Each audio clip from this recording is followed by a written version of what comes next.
अस्सलाम वालेकुम फ्रेंड्स, कैसे हैं आप सब? I am sure all are fine. This is Mubashar Iqbal Chauhan, advocate high court and legal lecturer. How to investigate fact series से आप काफ़ी इंजॉय कर रहे होंगे। आज हम हाउ टू इन्वेस्टिगेट फैक्ट, तफ्तीश कैसे करनी है जुराइम के अंदर, उसके जिस मेन और बड़े टॉपिक को डिस्कस करने वाले हैं वो है एविडेंस।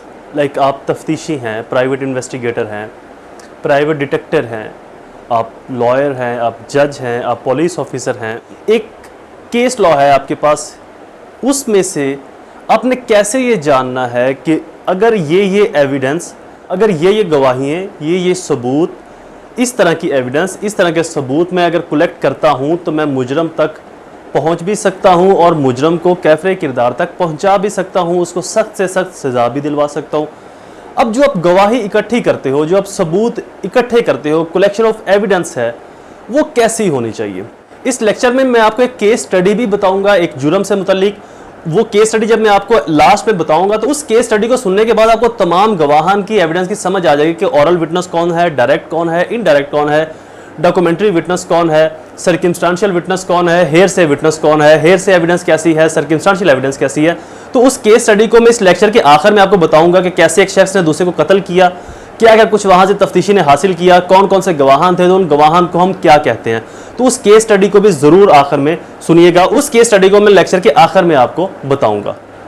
पाकिस्तान और इंडिया में अप्रॉक्सीमेटली 40% केसेस के अंदर जो अक्यूज़ है उसके बरी होने में बहुत बड़ा जो हाथ वो एविडेंस का होता है। जो तफ्तीशी है, जो इंटरोगेटर है, जो इन्वेस्टिगेटर है, वो इस तरह की एथेंटिक और कोरोबोरेटिव एक तो एविडेंस इकट्ठी नहीं कर पाता, और सम टाइम एविडेंस मौजूद होती है कोरोबोरेटिव एथेंटिक, लेकिन उसको नॉलेज नहीं होता। लैक ऑफ नॉलेज की वजह से, लैक ऑफ इंफॉर्मेशन की वजह से, लैक ऑफ एक्सपीरियंस की वजह से वो उन एविडेंस को मिस कर देता है, जिसकी वजह से इल्ज़ाम तो लगता है अक्यूज़ पर लेकिन साबित कुछ नहीं हो पाता। तो आज हम एविडेंस के अंदर क्लासिफिकेशन ऑफ एविडेंस को और काइंड्स ऑफ एविडेंस को पढ़ेंगे।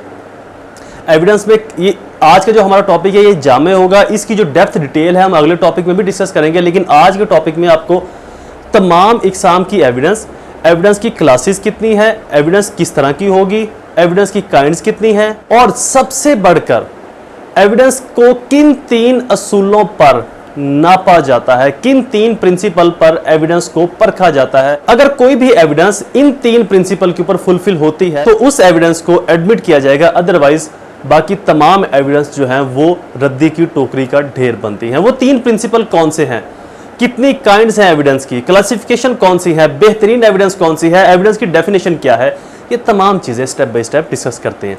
लेक्चर स्टार्ट करने से पहले एज यूजुअल अगर आप मेरे YouTube channel law and communication skills के ऊपर नए हैं तो रेड बटन को क्लिक करके मेरे चैनल को सब्सक्राइब जरूर कर लें, और साथ में ही बेल आइकन को प्रेस करके ऑल नोटिफिकेशन करना बिल्कुल मत भूलें, ताकि ऐसे ही फर्दर तमाम इंफॉर्मेटिव लेक्चर्स आपकी एक्सेस में रहें और उनके नोटिफिकेशन आपको टाइमली मिलते रहे। मजीद बड़ा मेरी छोटी सी फीस है लेक्चर्स की, उस फीस को ज़रूर फुलफिल कर दिया करें। 3 स्टेप के अंदर मेरी फीस है। फर्स्ट, कम से कम 10 रुपये डोनेट करने। सेकंड, 2 लोगों की हेल्प किसी को मुस्कुरा के मिलने, ये भी मेरी फीस के लिए काफ़ी है। थर्ड, मेरे और अपने पेरेंट्स के लिए दुआ, अल्लाह ताला उनको सेहत तंदुरुस्ती अता फरमाए। शुरू करते हैं हमारा लेक्चर। सबसे पहले हम एविडेंस की डेफिनेशन को देखते हैं। आपने ये किसी भी एग्जाम में, किसी भी प्रेजेंटेशन में अगर बताना है तो ये जो डेफिनेशन मैं आपको बता रहा हूं, that is a comprehensive definition of evidence. इस डेफिनेशन को आप कहीं पर भी सीएसएस के एग्जाम में, जुडिशरी के एग्जाम में, एडीबीपी के एग्जाम में, किसी प्रेजेंटेशन के ऊपर इस्तेमाल कर सकते हैं। ये एविडेंस कौन सी है? एविडेंस की definition, evidence mean something including testimony, tangible कहते हैं किसी मवाद को जिसको महसूस किया जा सके, डेट प्रूव और डिसप्रूव एनी एलिज्ड फैक्ट।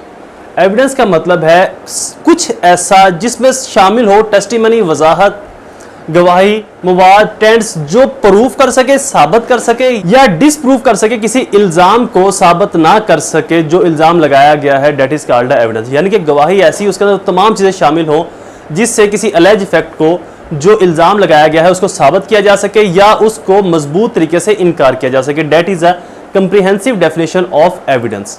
अब आते हैं वो 3 असूल जिन पर एविडेंस को परखा जाता है।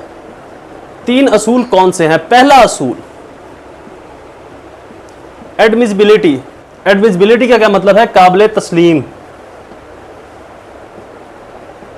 जो तस्लीम के काबिल हो कि वाकई ही ये जो बात हमारे तक पहुंची है, ये जो डॉक्यूमेंट्स हम तक आया है, ये जो कागज़ हम तक आया है, ये जो भी चीज़ हम तक आई है, ये वाकई ही इस एलिज फैक्ट को प्रूव कर रही है या डिसप्रूव कर रही है, यानी कि उसकी एडमिसिबिलिटी होनी चाहिए, चाहे साबित करने के लिए चाहे इनकार करने के लिए। अल्हम्दुलिल्लाह, बिस्मिल्लाह, अल्हम्दुलिल्लाह। फर्स्ट प्रिंसिपल है एडमिसिबिलिटी। सेकंड प्रिंसिपल रेलिवेंसी, हकायक से मुतल्लिक या मसले से मुतल्लिक।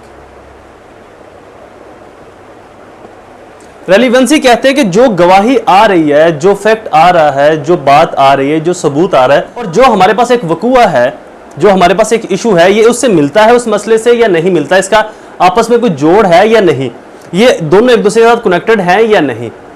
अगर रेलिवेंसी नहीं है तो उसको स्पॉइल कर दिया जाएगा, अगर रेलिवेंसी है तो उसको रखा जाएगा। तीसरा प्रिंसिपल इसका रिलायबिलिटी,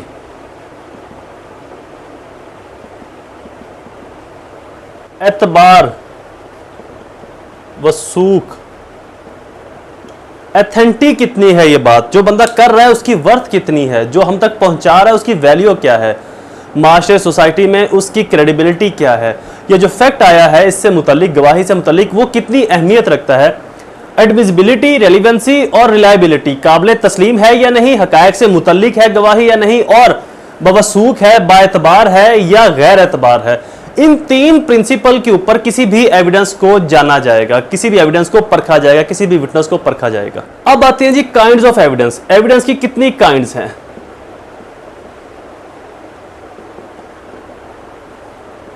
एविडेंस की कितनी काइंड है? दो काइंड है जी एविडेंस की, एक ओरल एविडेंस और second documentary evidence. Oral evidence और डॉक्यूमेंट्री एविडेंस। ओरल एविडेंस जैसे कि अपने नाम से ही जाहिर है, बोलकर गवाही देना। डॉक्यूमेंट्स जो कागजी या ऐसी गवाही जिसको अदालत ने कागजी डिक्लेयर कर दिया हो, जिसके अंदर फॉरेंसिक एविडेंस भी आती है, इसको आगे चल के मैं आपको बताता हूं। तो बेसिकली दो काइंड्स हैं गवाही की, एविडेंस की, ओरल एविडेंस और डॉक्यूमेंट्री एविडेंस। ओरल एविडेंस के अंदर क्या क्या आ जाता है? कन्फेशन, डाइंग डिक्लेरेशन, मरते वक्त का बयान, उसकी अक्यूज की स्टेटमेंट या 161 के जो बयान आता है किसी भी शख्स की statement, confession before the magistrate, confession before the police superintendent. आमतौर पर पुलिस के सामने की गई कन्फेशन की कोई अहमियत नहीं है, लेकिन ATA एंटी टेररिज्म एक्ट के अंदर पुलिस कन्फेशन को अहमियत दी गई है कि अगर कन्फेशन कम से कम सुप्रीडेंट ऑफ पुलिस 17 स्केल के ऑफिसर के सामने किया जाएगा तो उसकी वर्थ हो सकती है। वहां पर भी वर्ड में यूज हुआ, शेल नहीं है, हो सकती है, अगर सर्कमस्टांशियल और बाकी टेस्टिमनी विटनेस से, टेस्टिमनी एविडेंस से वो साबित हो जाए उसके कन्फेशन को। तो लिहाजा ओरल एविडेंस के अंदर कन्फेशन आ सकता है, डाइंग डिक्लेरेशन आ सकती है, स्टेटमेंट्स आ सकती हैं, और डॉक्यूमेंट्री एविडेंस के अंदर सर्कमस्टांशियल एविडेंस आ सकती है, डॉक्यूमेंट्स जो होते हैं इटसेल्फ वो आ सकते हैं, डिजिटल एविडेंस जिनके अंदर audio, video, cellphone, SIM, mobile वगैरह की जो एविडेंस है ये आ सकती हैं, और फिजिकल एविडेंस आ सकती है। फिजिकल एविडेंस क्या होती है ये भी मैं आपको आगे चल के बताता हूं। अब आते हैं जी classification of evidence. Classification of evidence, evidence की क्लासेस कितनी है? आमतौर पर दो क्लासेस हैं एविडेंस की, प्राइमरी और सेकेंडरी एविडेंस, और दूसरी डायरेक्ट एंड इनडायरेक्ट।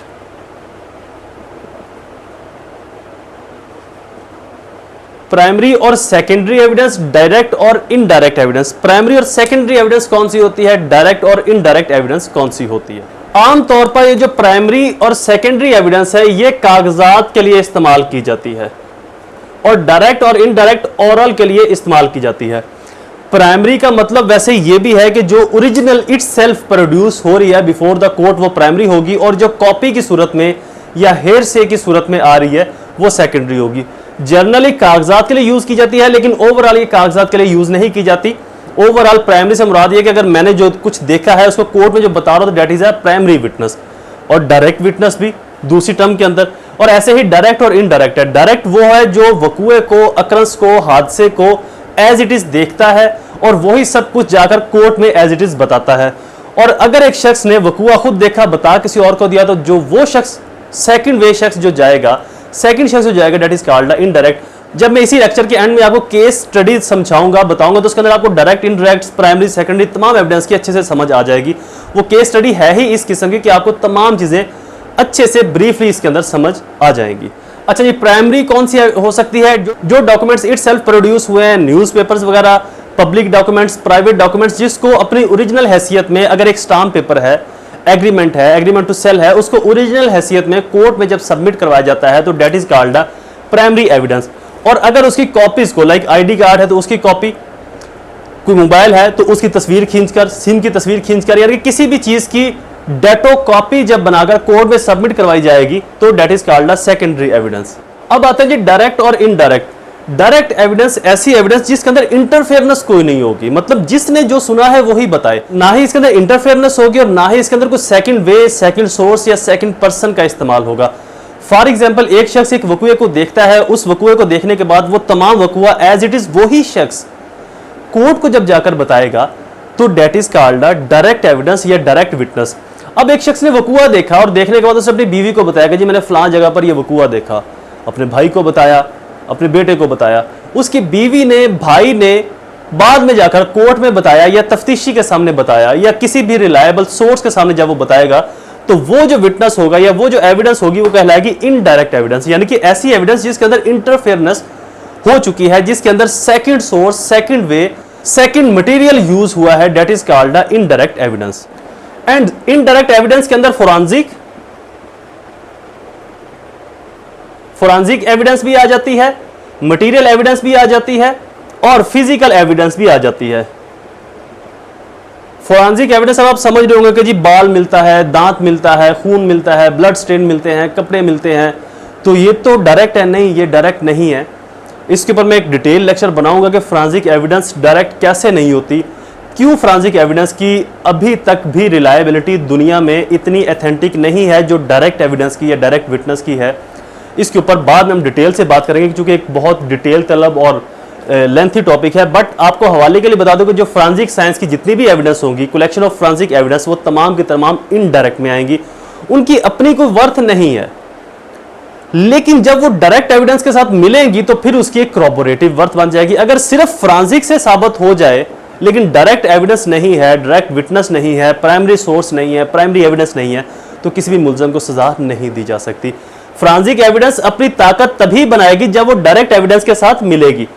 अगर डायरेक्ट एविडेंस के बगैर है फोरेंसिक तो उसकी कोई अहमियत, कोई वैलिडिटी नहीं है, जस्ट वो एक पीस ऑफ एविडेंस है, एक टुकड़ा है एविडेंस का, without a corroboration, without a authentication. तो इनडायरेक्ट के अंदर फोरेंसिक आ जाएगी, फिजिकल आ जाएगा, मटेरियल एविडेंस आ जाएगी, और डायरेक्ट के अंदर इन पर्सन एविडेंस आ जाएगी और फिजिकली ऑब्जेक्ट ऑफ एग्जिस्टेंसी